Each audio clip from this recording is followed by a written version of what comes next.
Testing. Testing.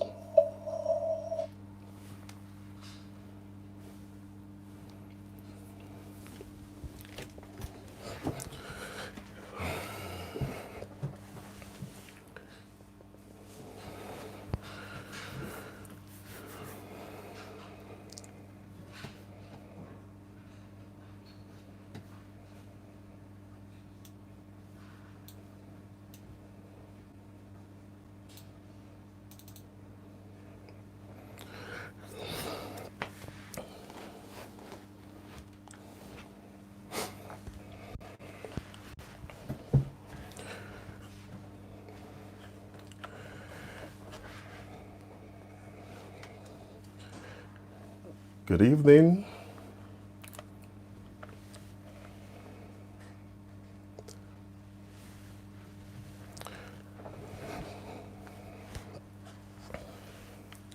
So, good evening. I think it's past 7 now.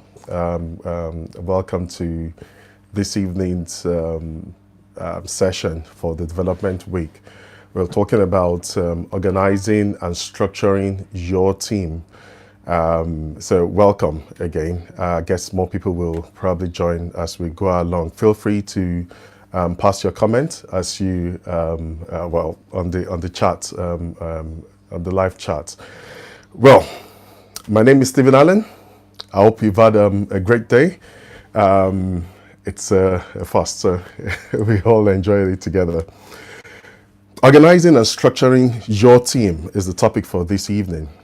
So before we go any further, I would like to ask the question, what is a team? A team is a small group of people with complementary skills who work actively together to achieve a common purpose for which they hold themselves collectively accountable.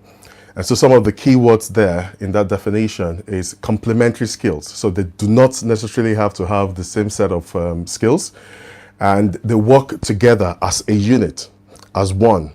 And they have a common purpose, a common goal to achieve.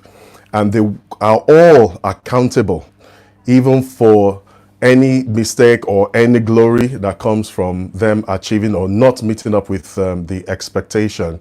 So it's together. So it's not that one person fails within, where if one person fails within the team, all are failed, as it were. That's a strong team.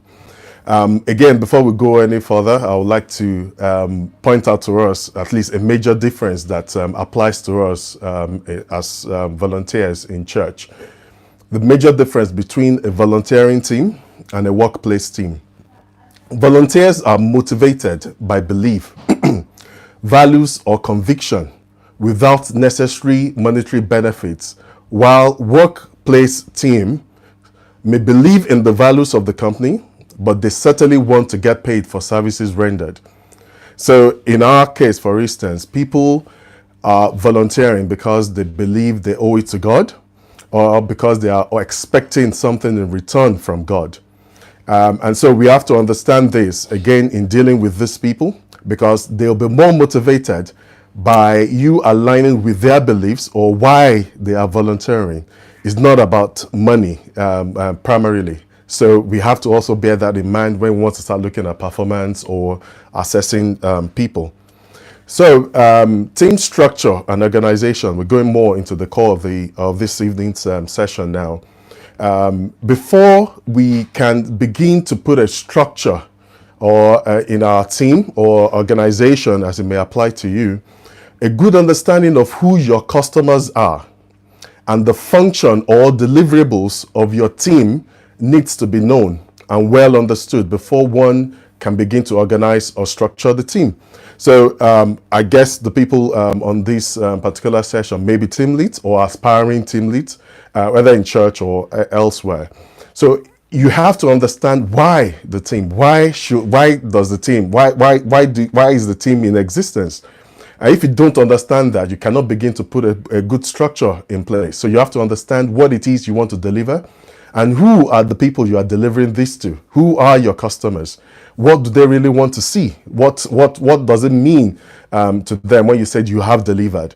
And so you have to have a good understanding of that. And then what that does to you really is that your good understanding of your deliverables, of what the team is all about, helps you to identify the objectives of the team, what you need to complete, what you need to deliver on. And this objective and tasks, or these objectives now cannot be broken down into tasks. These objectives are just being in a simplistic manner. These objectives are what will now define what roles you begin to create within your team.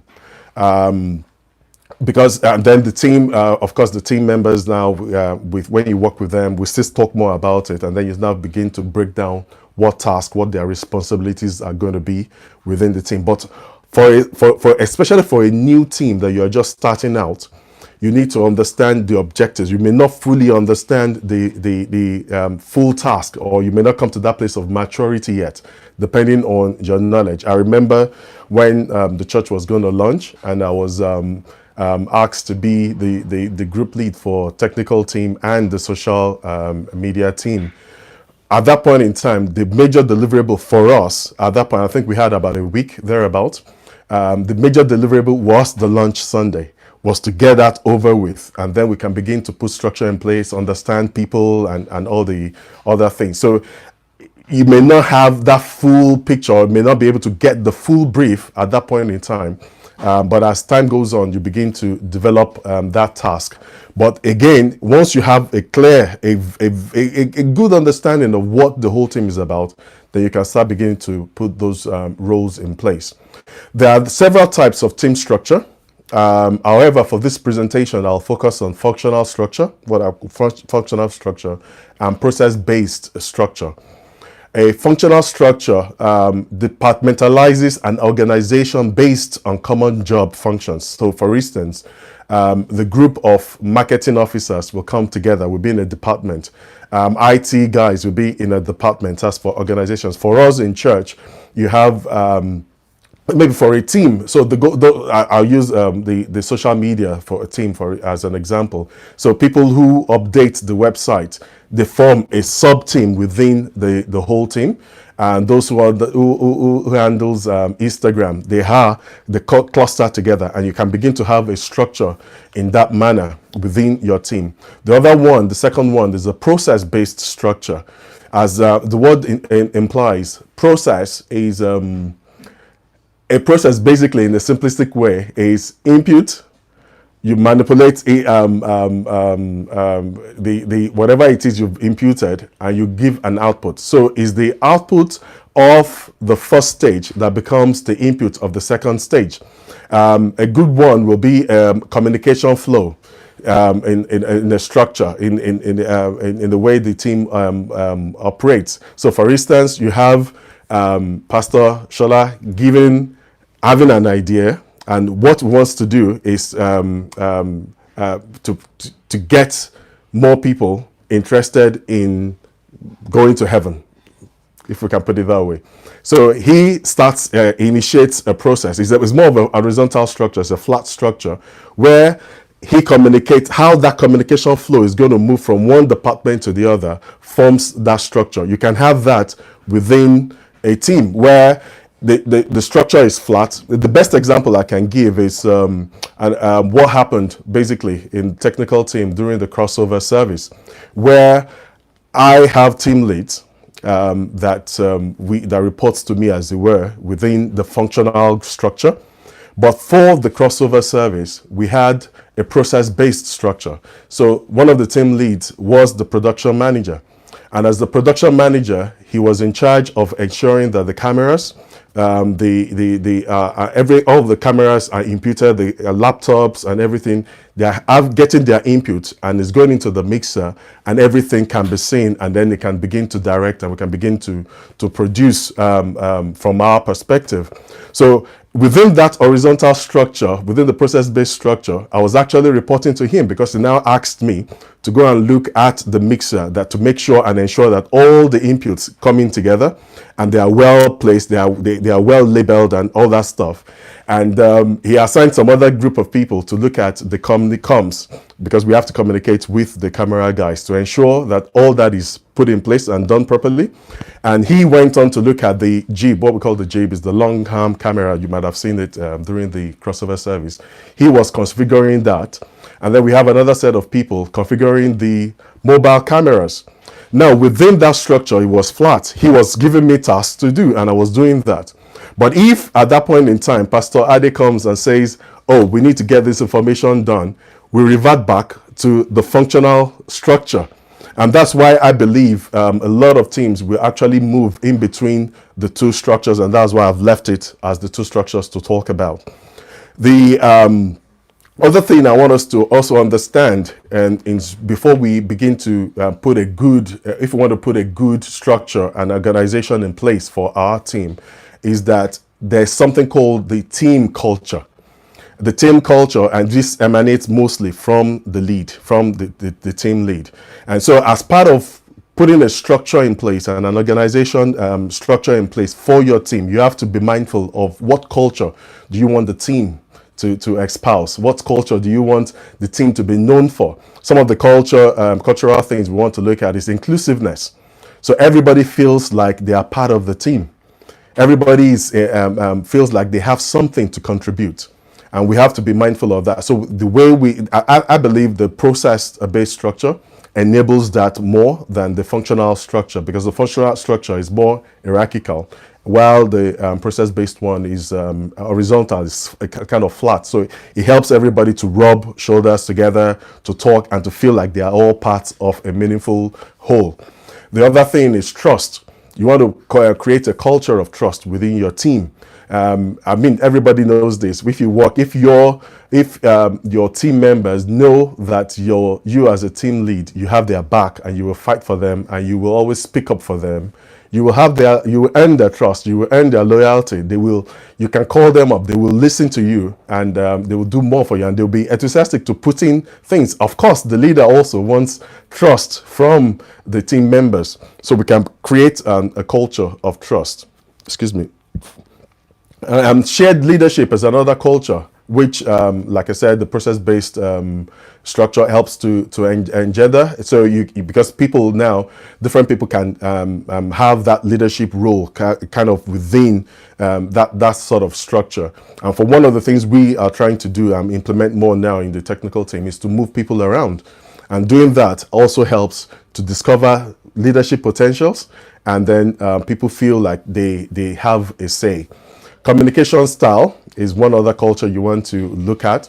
We have symmetric and asymmetric. I'll just leave that for you to do your research on.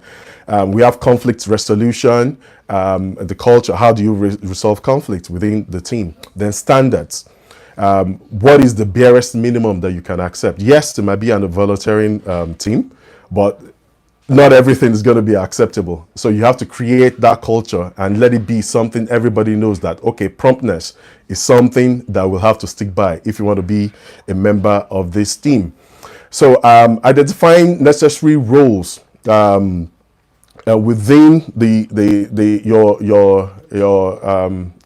your team.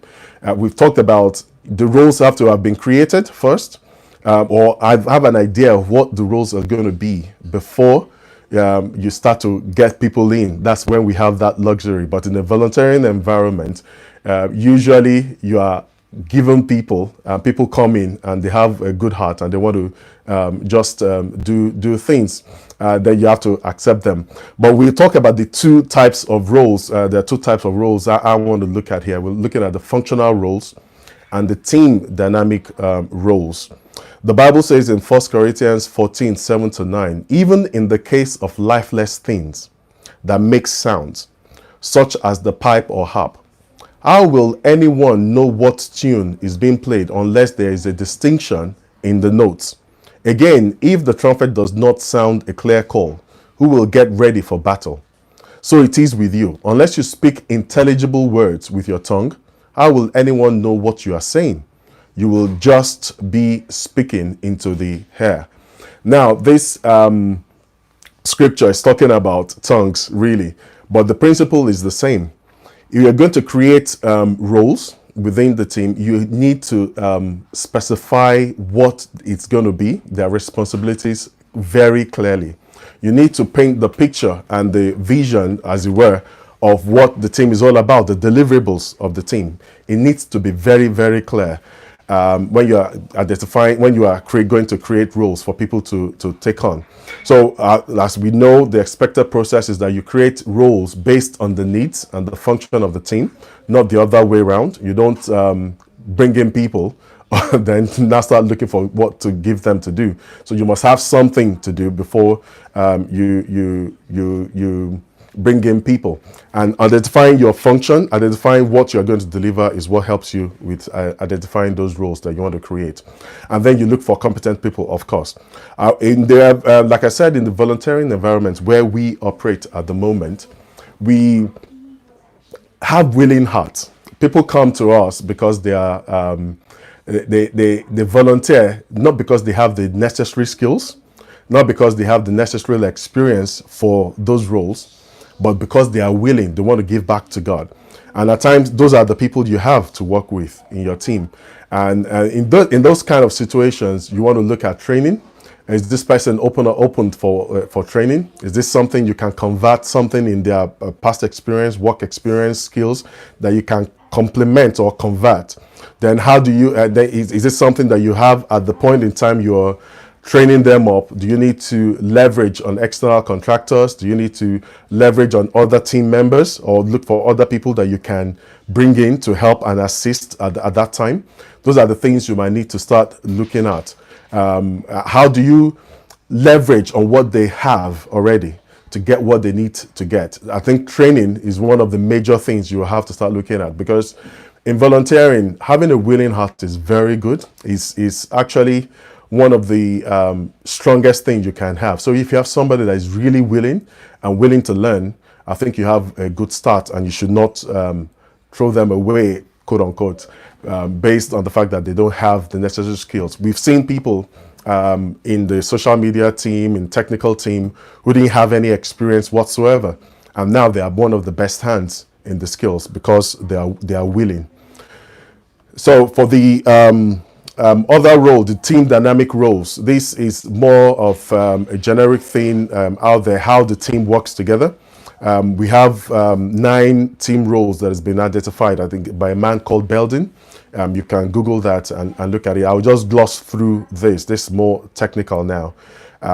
We have 9 of them grouped into 3 sections. The first section, thinking. These are the people that are, we'll say, thinkers within the team. We have people that the roles that are called plant. These are creative people who have they are unorthodox. They solve difficult problems. We have monitor or evaluator. They are strategic. We have specialists, and these people have deep knowledge. What we might call subject matter expert. Then we have the action part. Those we have grouped as action. Is the shaper, who are hard driving. We have the implementer. These are the go-getters. They are reliable. They turn ideas into practical actions. We have the completer or finisher, people who are meticulous, who are on time. They search out errors and omissions. You may probably, as we're talking now, you may identify some people within the team that have those kind of traits.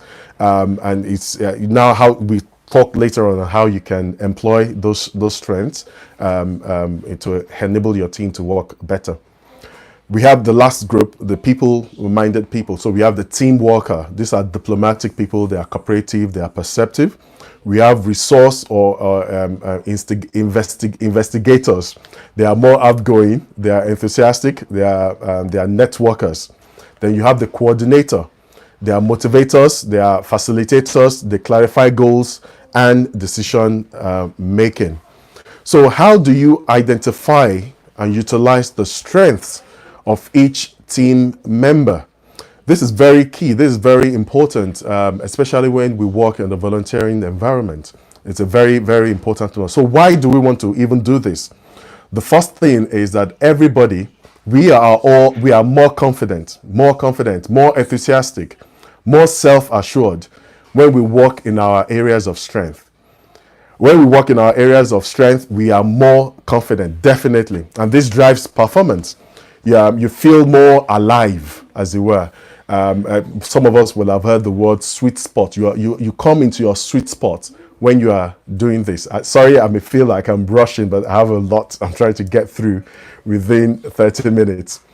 Also, a lot of people are not often aware of their own core competencies. And so that's why it's good to help them identify it. Because people at times, they don't know what they can do. But you as a manager, observing them, looking at them, you can see the strength. And it's always good to identify those strengths and to employ those strengths. Because once they begin to do that, people employ their strength, they are more confident. They are more self-assured, like we have said. I remember an incident that happened about 3 or 4 weeks ago. We have one of our, a member in one of our teams that is, I felt could do more. I felt could perform a lot better than what I'm seeing.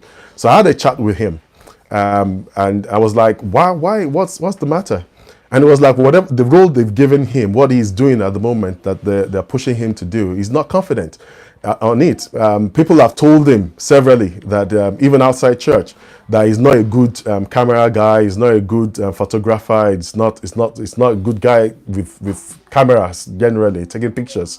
And so we pushing him to be a camera guy. It was not just having it, was demoralizing him basically. So I'm like, no problem. There are several other roles we need people on, and you can obviously engage in those other roles. So I had a chat with the team lead, and we put him on something else. And it's so funny. We had a catch up not too long ago, about a week or two ago, and he's now saying we've seen him more, and secondly, he's now saying actually he now wants to take on the camera. And that's what you can get with just identifying people's strength and putting them where they best fit. So how do we do this? How do we identify these strengths? Interviews. So one of the first things we do is to interview our people when they come in. Just have a chat with them. It's not a formal interview. It's just having a chat with them, trying to understand who they are, what motivates them, why are they even volunteering, and what have they done in the past. Then you want to identify their personality. What kind of what's their personality like? Do they work together as a team? Do they work together, or do they work more alone? Or do they do things? Are they more into research like all the other roles we mentioned before? They're now available, and what's their personal circumstances? For instance, somebody who cannot come in early, cannot be in the technical team to set up. You can't put him in the roles to be setting up very early in the team. So for the social media team, for instance, where most of what they do is done during the week. And so we might be looking for people who have, all you need is just 1 or 2 hours, and then you can fit it to those roles. So are they available? we've had people come along that are very willing, but their circumstances wouldn't allow them. And we've had people who were available and their circumstances change. And people have had children, people have had a baby, people have gone to marry, and things change, or they've relocated out of town. And these are the things you want to identify. Previous work experience or volunteering experiences, you want to put that into consideration. If it's a more mature team, then you want to observe the people. You carry out observation to identify their strength, their core strengths. Then we have tools and questionnaires that helps with this. One we've done already that should help us help us with our spiritual gift. That is a kind of a tool that you can employ. The other one is discernment, prayer. Praying and asking the Holy Spirit to guide you, to give you insight into who these people are, into what their strengths are. You'll be amazed how the Holy Spirit can read people. I'm sure we know that already, but you'll be amazed how the Holy Spirit can lead you into dealing with your team members. As much as possible, match team members' strength to task and roles. And Pastor Shola did mention yesterday that one of the ways you can improve performance and motivate people is to challenge them. Now, like we said, some people may not know their core strengths. You have identified it. You know what their core strength is. Now you're putting them in a role that allows them to exhibit or to put those core talents to use. You see them blossom, you see them come alive, and everybody is better off for it. The whole team as a whole, and will win. One other thing that is very key, which for some functional things may be a bit lacking, is acknowledge or tell them what strength you have noticed. The Bible says in Proverbs 16:24, gracious words are a honeycomb, sweet to the soul and healing to the bones. So you acknowledging their strength, you telling them they've done a good job, does a lot to motivate people. Like we said, volunteers are not expecting to be paid. So you appreciating their time, appreciating their effort, and helping them to appreciate their strength gives everyone a boost. Even we all do like it. How to compensate for any weaknesses? Now, we all know that we all have, if you have strength, definitely you have weaknesses. One thing I'd like to go back to in identifying strength and strengths of your team members and how to use it and how to employ that, is that it's also very good that you as a team lead, you've identified your core competencies. You know them and you are very comfortable in your core competencies, because you are going to meet different people that are stronger where you are weak, but you have to be comfortable in your own skin, as you were. And so what you can do is to employ those people. They are not competing with you. They can complement you. Like we said, a team are people that come together with complementary skills. And so you may be the team lead, but they may have a better way of administrating. And so you give them that role. So you give them roles that will administrate that will help to administer the team. So don't get challenged. Don't feel challenged, I should say. Be comfortable. Know your own core strengths. Know your own weaknesses. And because you've gone through that process, it helps you to. It aids you in helping them identify their own core strengths, and it helps the health of the team as well. So going back to how to compensate for any weaknesses. Definitely, we know nobody's perfect, as it were. No 100% all-rounder. So firstly, the first thing I would like to say about this is that don't embarrass people who struggle in a role. Rather, have a honest conversation and move them to roles best suited for them. In 1 Thessalonians 5:11, it says, therefore encourage and build one another up, just as you are already doing. We all came to church to be built up. The primary reason for being in church is to be built up, is not to really work, is not to really volunteer. We all want to make heaven. We all want to be more like Christ. So whatever we do, we don't put people down. We don't embarrass them in public. We have conversations with them, honest conversations, and we can move them to best suited roles. And we can always identify the strength. And when you're having that honest conversation, there's a way you can come from the positive angle and say, yes, you are very good at this. Yes, you are very good at that. But we need you to do this. We need this done. We need that done. And we are seeing that you are struggling a bit. So what do you think about this other role? What do you think about that other role? And that way the person feels dignified and they feels encouraged and feels acknowledged and built up, as it were. So the other thing is get someone else. One of the ways we can compensate for any weakness within the team is to get somebody else to cover the required task, if that is feasible. If you can find another skill within the team to do that, you get somebody else. Or if you have to leverage on an external contractor, you explore that. But you look at what you have around you. Even outside of your team, can you leverage on other people outside of your team for temporarily to get things moving? Or do you have to start recruiting and get more people in with the required skills? So those are the things you want to explore. I would say also try as much as possible to eliminate single points of failure. That's what we use in the IT world. So you build redundancy. You build role. That's what we do when we are trying to get people to have what we call to do role rotation, where we move people around. So people are all rounders. So when somebody does not turn up, you have people who have Required skills. They may not be able to do it as excellently well as the other person, but they can step in and still cover. So and then you want to make sure you don't, where if you have enough people, of course, you put a team to handle objectives or to handle different roles. Develop robust processes. I'm sure Pastor Ade will be so happy to hear that.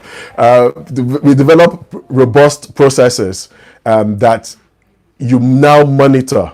And then again, training always comes in. But from the research, the little research I did about this, training can be embarrassing at times for some people because they feel that or tedious or for them they feel that they are put under pressure to perform. So training is, if they are willing, if they show that willingness, then yes, training for their weaknesses.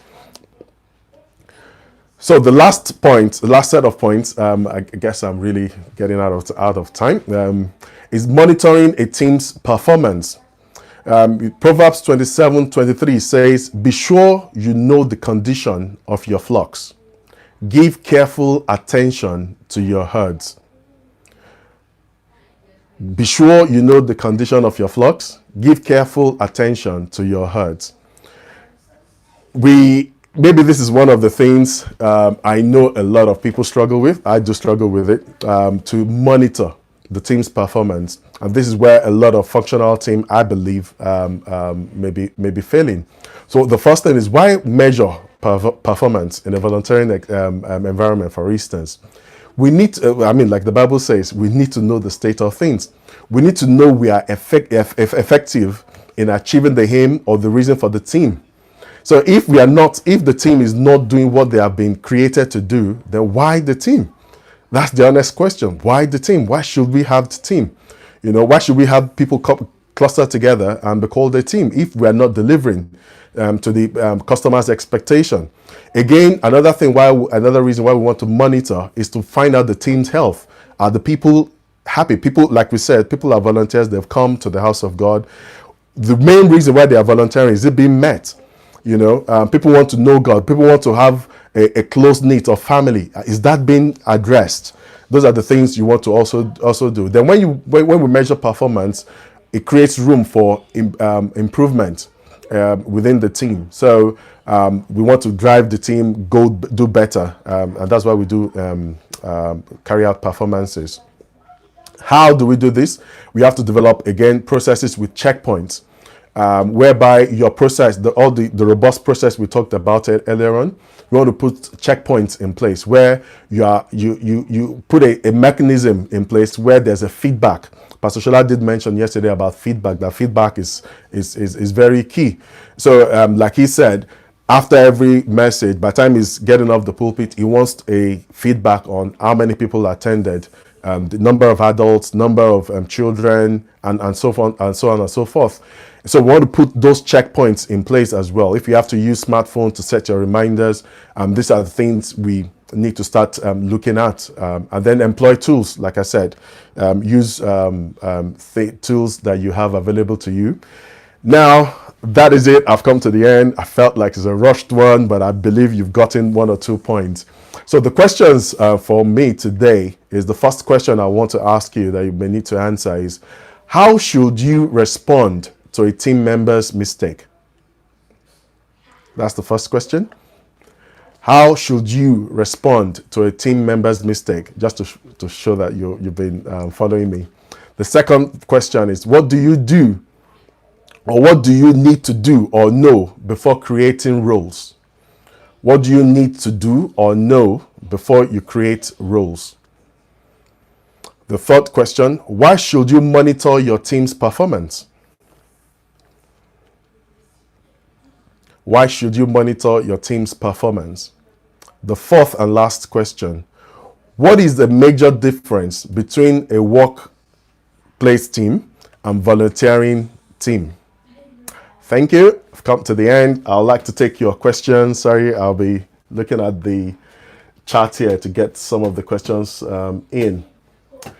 So you can please send in your questions, and I will try to answer as much as possible. If I can answer, I refer to Pastor Adi or Pastor Shola. So please do send in your questions.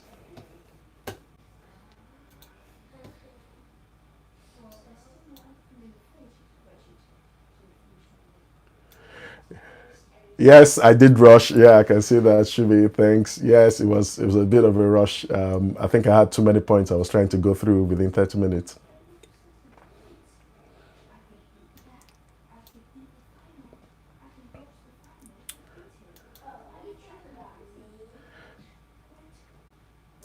I'm not getting any questions, so I guess we're all cool.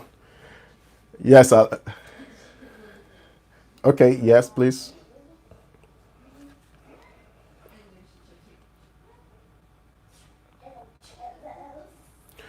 Okay, I have the first question. As a team lead, how do you accommodate a difficult team member when you've tried all you can to bring them round? This session is about organizing and structuring your team, but I'll make an attempt at it. Like I think Pastor Shola did answer this yesterday, is to have that honest discussion first of all. And if you've moved the person to a new role that best suit them, I think the first thing is you want to understand why, what's going on. Are they having challenges personally?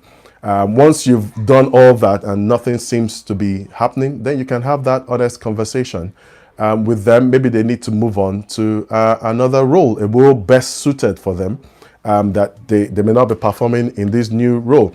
I've had that conversation with a couple of guys within my teams, but what I found out is people don't really want to move on and they really want to change. And a lot of the people are truly coming back, and we are seeing a lot of movement now again from them. But for me, they will be in a period of probation, and if they meet up with what we expect of them, then we'll carry on. But if the person is not turning around, I think it's to have that honest conversation and probably to get them to another team where they can perform better.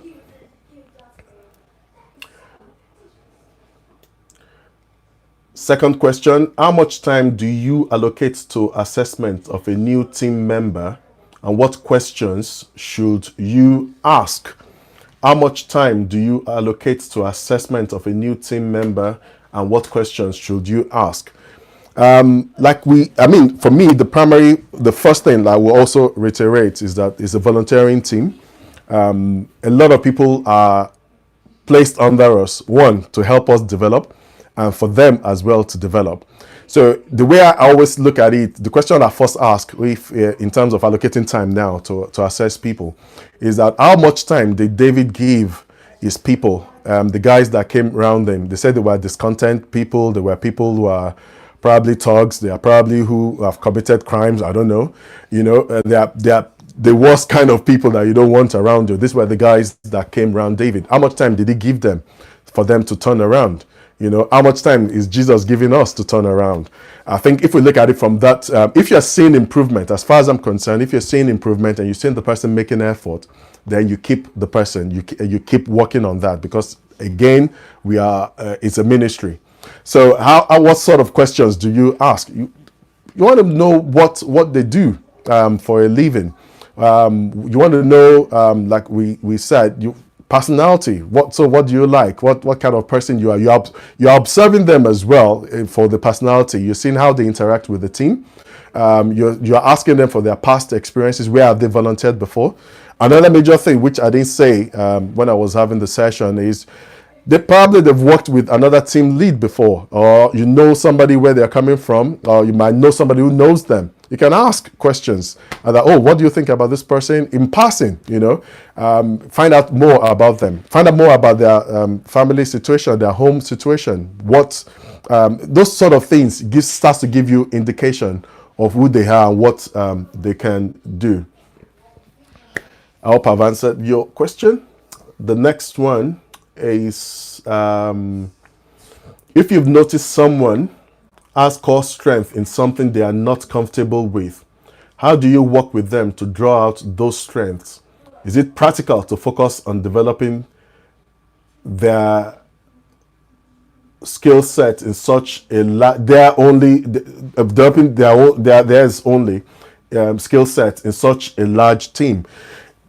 Like I said, I understand what you're saying. You have a large team. You have somebody who you've identified a core strength, but the person is not comfortable. So it's a thing of confidence. And this is where, again, you might be looking at ministry. So why is this person not confident? Is that the way they shy away from things, even at work or in personal life? That might be a ministry for you to help them become more self-aware. So you might want to give them books to have more self-confidence, to build up their self-esteem. Now, when you have a large group, and not to be seen as being partial towards one person or not, you make it even. Like I said, within the technical team, which we are trying this out at the moment, we rotate people. So I think even the social media team, yes, that was how we actually started with the social media team. So you do maybe 3 months in a particular role, then after 3 months you move on to another role. So that way they will have had a little time to show what they can do. So it's not about you putting them permanently in that role if it's a large team where you need to move people around. And like we said, you want to build redundancy, you don't want a single point of failure. You want everybody within the team to be able to step in to other roles, not permanently, but at least be able to step in as much as possible. So moving them around, moving the person around, moving everybody around may help. And so it's not like you're focused on that just one person. I hope that helps. Is shadowing a good tool in the organization of a team in order to improve the skill sets of the team members? Oh, definitely. I mean, for especially for technical oriented teams, even for I would say almost all teams really. Let's take TED for instance, the host. A new member joins, you've told them what the culture is, you've told them how to greet people, how to welcome people, to smile and all that. Putting them next or close to somebody who is experienced, who has been a member of the team, and see how they handle people, how they handle difficult situations, will definitely help them to develop skills, and will be like, oh, okay, if this person can do it, then I can do it. And you tell your team members success stories. One popular story I tell people within the technical team especially was a guy, I'm sure he'll be laughing now if he's listening to this, a guy that does not change the bulb at home, as in he does not do anything technical. This is wife that does that. He became at the time one of our best hands on the camera. And that's a lot of technical things if you have to go through the training of to handle the camera. And he's right now one of our best hands on camera. And it's a success story. We have people who do not understand how the flow of the wires go, but now they are doing it. The one of our main team leads who leads the technical team is an accountant, and he's doing a technical job. So giving success stories and allowing people to shadow definitely helps.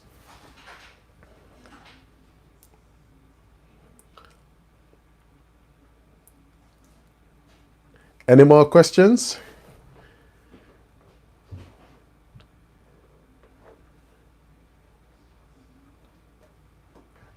Okay. All right. So if there are no more questions, I will say enjoy the rest of your evening, and let's prep for the next session by Pastor Banks. God bless. Bye.